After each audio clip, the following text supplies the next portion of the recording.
Operation सिंदूर के बाद भारत ने कई अहम फैसले लिए, जिसमें से एक है अभी हाल ही में 5th generation fighter jet project को मंजूरी देना। अब तक दुनिया के कुछ ही देशों के पास 5वीं जनरेशन फाइटर जेट्स हैं, लेकिन अब भारत भी इस रेस में उतर चुका है।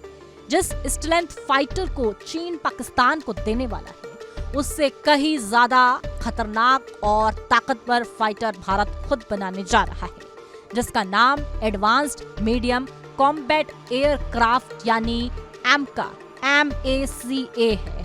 भारत के पहली 5वीं जनरेशन स्टेल्थ फाइटर जेट और इसकी खूबियां जानकर आप हैरान रह जाएंगे। अब सवाल है, क्या बढ़ेगी एयरफोर्स की ताकत? इस प्रोजेक्ट का मकसद सिर्फ एयरफोर्स की ताकत बढ़ाना नहीं है, बल्कि भारत को डिफेंस मैन्युफैक्चरिंग में आत्मनिर्भर बनाना भी है। इससे नई टेक्नोलॉजीज आएंगी, रोजगार बढ़ेगा और भारत का एयर स्पेस सेक्टर दुनिया में एक मजबूत प्लेयर बनकर उभरेगा। भारत का ये उड़ता हुआ ब्रह्मास्त्र जब तैयार होगा, तब भारत की एयर डिफेंस लाइन कितनी घातक होंगी, इसका अंदाजा आप लगा सकते हैं। इस प्रोजेक्ट के लिए 15,000 करोड़ रुपए रखे गए हैं। हालांकि इस प्रोजेक्ट के पूरा होने में थोड़ा समय लगेगा। उम्मीद की जा रही है कि 2035 तक एयरफोर्स को पहला देसी 5th जनरेशन फाइटर जेट मिल जाएगा, यानी इस सफर में कम से कम 10 साल का समय लगेगा। ऐसे में अब 5th जनरेशन फाइटर जेट की खूबियों पर बात करें तो इस साल बेंगलुरु एयर शो 2025 में भारत ने एमका का फुल साइज मॉडल दुनिया के सामने रखा था।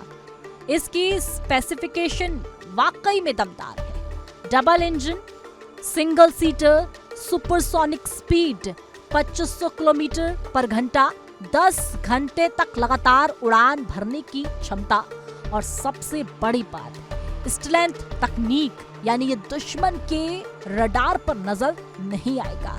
इस फाइटर जेट में 11 हार्ड पॉइंट्स हैं, यानी इसमें एक साथ 11 हथियार लगाए जा सकते हैं, वो भी ज्यादातर अंदर छुपे हैं ताकि स्टेल्थ बना रहे। ये सिर्फ अटैक ही नहीं, डिफेंस के लिहाज से भी जबरदस्त है। अब बात करते हैं इसकी टेक्नोलॉजी की।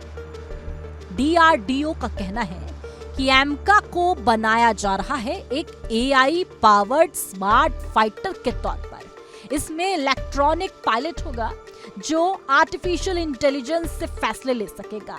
नेट सेंट्रिक वॉरफेयर सिस्टम, जिससे ये बाकी एयरक्राफ्ट और बेस से सीधे जुड़ा रहेगा। एंटीग्रेड व्हीकल हेल्थ मैनेजमेंट और इंटरनल वेपन, जो इसे दुश्मन के लिए और भी ज्यादा घातक बना देगा। एमका का डिजाइन इस तरह से किया गया है कि ये बेहद कम विजिबिलिटी में भी ऑपरेशन कर सकेगा, यानी रात हो, धुंध हो या जाम किए हुए रडार, ये उड़ता रहेगा, देखता रहेगा, मारता रहेगा। आपको बता दें कि पहली उड़ान की उम्मीद साल 2028 में है। वहीं सब कुछ प्लान के मुताबिक चला तो 2034 और 35 तक ये पूरी तरह से भारतीय वायुसेना में शामिल हो जाएगा। भारत पहले ही तेजस जैसे हल्के फाइटर जेट का निर्माण कर चुका है, लेकिन एमका उससे कहीं ज्यादा एडवांस्ड, भारी, पावरफुल और 5th जनरेशन का फाइटर जेट होगा, जो भारत का भविष्य साबित होगा, जो दुनिया का काल बनकर उभरेगा। ऐसे में इस फाइटर जेट पर आपकी क्या राय है, और भारत की इस नई टेक्नोलॉजी को दुनिया से रूबरू कराना, एक पावरफुल टेक्नोलॉजी का दुनिया से रूबरू कराना, इस पर आप क्या कहना चाहेंगे? कमेंट बॉक्स में अपनी राय जरूर पेश करें।